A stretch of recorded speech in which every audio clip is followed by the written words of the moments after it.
Hello friends, welcome back. So today we are going to see how you can create and use progress view in Swift UI. So let's get started and create a new Xcode project.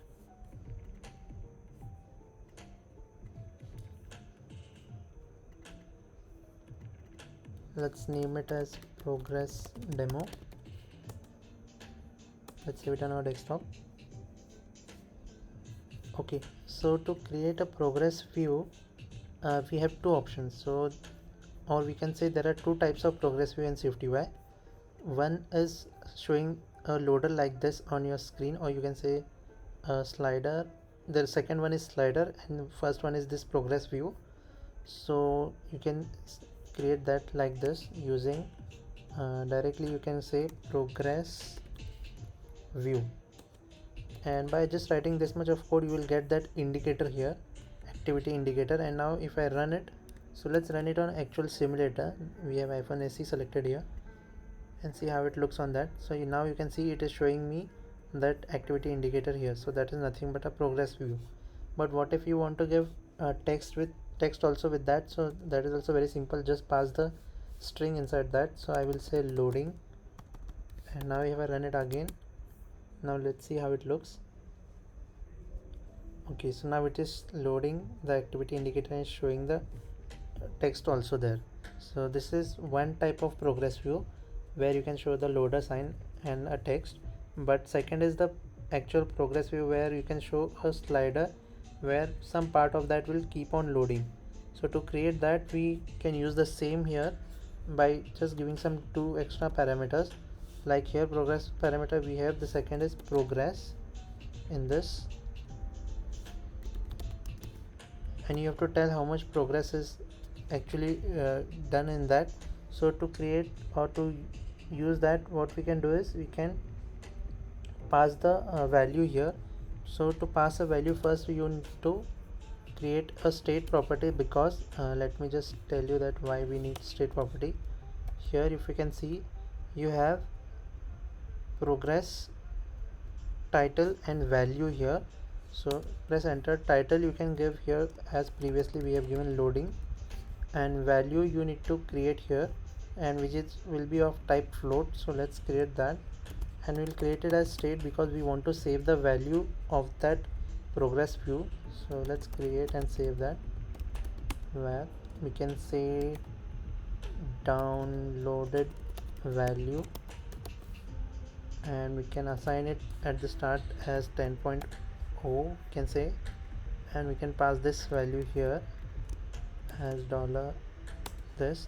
We don't need dollar here because we are not doing here two-way binding. So that is here, and total is nothing but from how much total value, this much value is executed. So let's say we have 100 as total value. Now let's run it. Okay, so now you can see here it has loaded 10% because we have passed the value as 10 for the starting value, and total is 100, so it is showing like that. And to understand how it increase, let's create a button. And to create a button, first we need vstack because we are using more than one view inside this body property. So we need stack. So I will create a lazy vstack.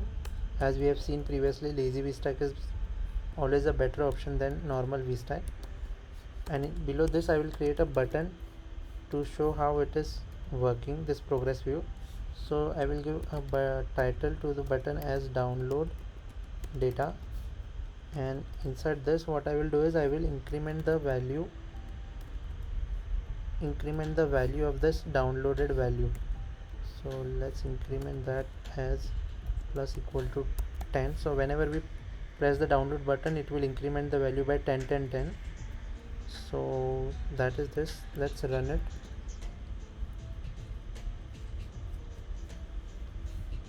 Okay, now you can see we have button, we have this 10% by default loaded, and if I now press here download, it will keep on increasing like this.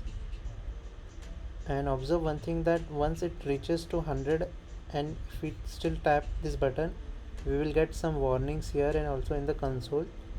So if I tap here, you can see we are getting warnings here and here also. So it is basically telling us that don't go behind, or you can say beyond total value. So for that, what we can do is we can just add one checkbox here, like if downloaded value is less than 100, then only do that, like this. And now if I run, this time it will not give me that warning because it will get stopped here. Okay, so now we are not getting that value or that warning.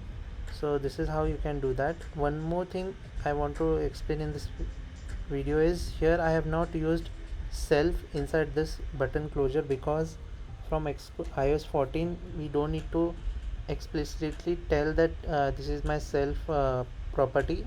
Xcode or our compiler by default understand that, so that's again a new good feature. So if we forget to add, we will not get any warnings or errors. So yeah, so that's how you can create progress views in SwiftUI and use in your applications. So thank you guys for watching this video, and if you like this video, make sure you hit the like button. Thank you.